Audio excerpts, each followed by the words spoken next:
In this video, we will start to talk about a new version of linear regression that's more powerful, one that works with multiple variables or with multiple features. Here's what I mean.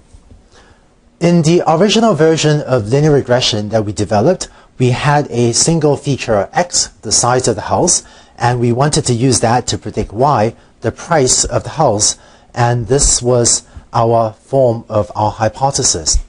But now imagine what if we had not only the size of the house as a feature or as a variable with which to try to predict the price, but that we also knew the number of bedrooms, the number of houses, and the age of the home in years. It seems like this would give us a lot more information with which to predict the price.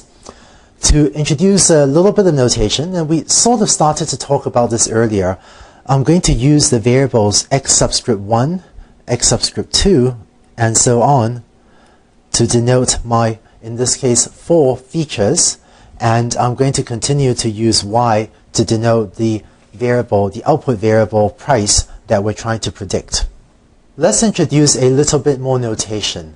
Now that we have 4 features, I'm going to use lowercase n to denote the number of features. So in this example, we have n equals 4 because we have 1, 2, 3, 4 features, and n is different from our earlier notation where we were using m to denote the number of examples. So if you have 47 rows, m is the number of rows in this table or the number of training examples. So I'm also going to use x superscript I to denote the input features of the ith training example. As a concrete example, let's say x2 is going to be a vector of the features for my second training example, and so x2 here is going to be a vector 1, 4, 1, 6, 3, 2, 40, since those are my 4 features that I have to try to predict the price of the second house. So in this notation, the superscript, the superscript 2 here, that's an index into my training set, right? This is not x to the power of 2. Instead, this is an index that says, look at the second row of this table. This refers to my second training example. With this notation, x2 is a 4-dimensional vector. In fact, more generally, this is an n-dimensional feature vector. With this notation, x2 is now a vector, and so I'm going to use also xi subscript j to denote the value of the j of feature number j in the ith training example. So concretely, x2 subscript 3, let's say, would refer to feature number 3 in this vector, which is equal to 2. Right? And that was a 3 over there, just to fix my handwriting. So x2 subscript 3 is going to be equal to 2. Now that we have multiple features, let's talk about what the form of our hypothesis should be. Previously, this was the form of our hypothesis where x was our single feature. But now that we have multiple features, we aren't going to use this simple representation anymore. Instead, our form of the hypothesis in linear regression is going to be this. It's going to be theta 0 plus theta 1 x1 plus theta 2 x2 plus theta 3 x3 plus theta 4 x4. And if we have n features, then rather than summing up over our 4 features, we would have a sum over our n features.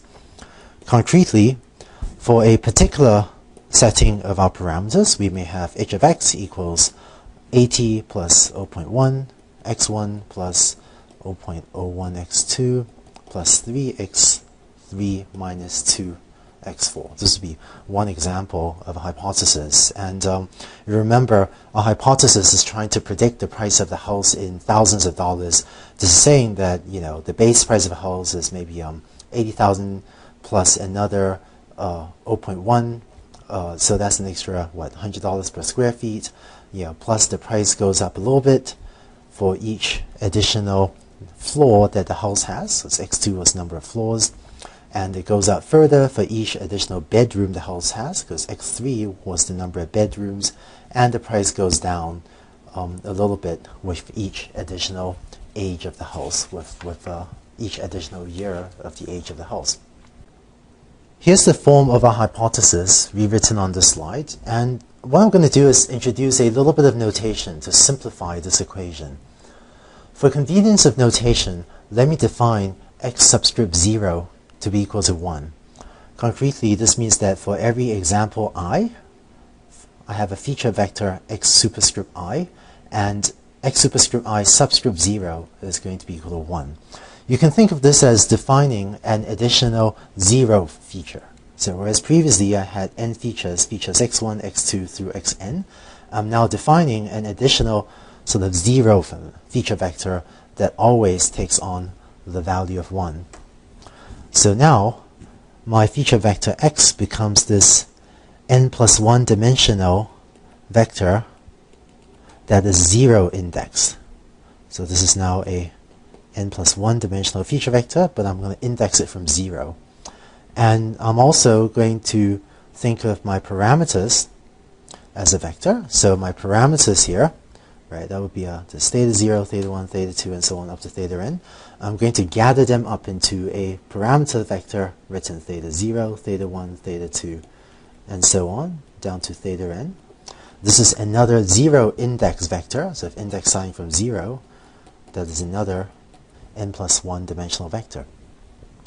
So my hypothesis can now be written theta 0 x0 plus theta 1 x1 plus dot dot dot up to theta n xn.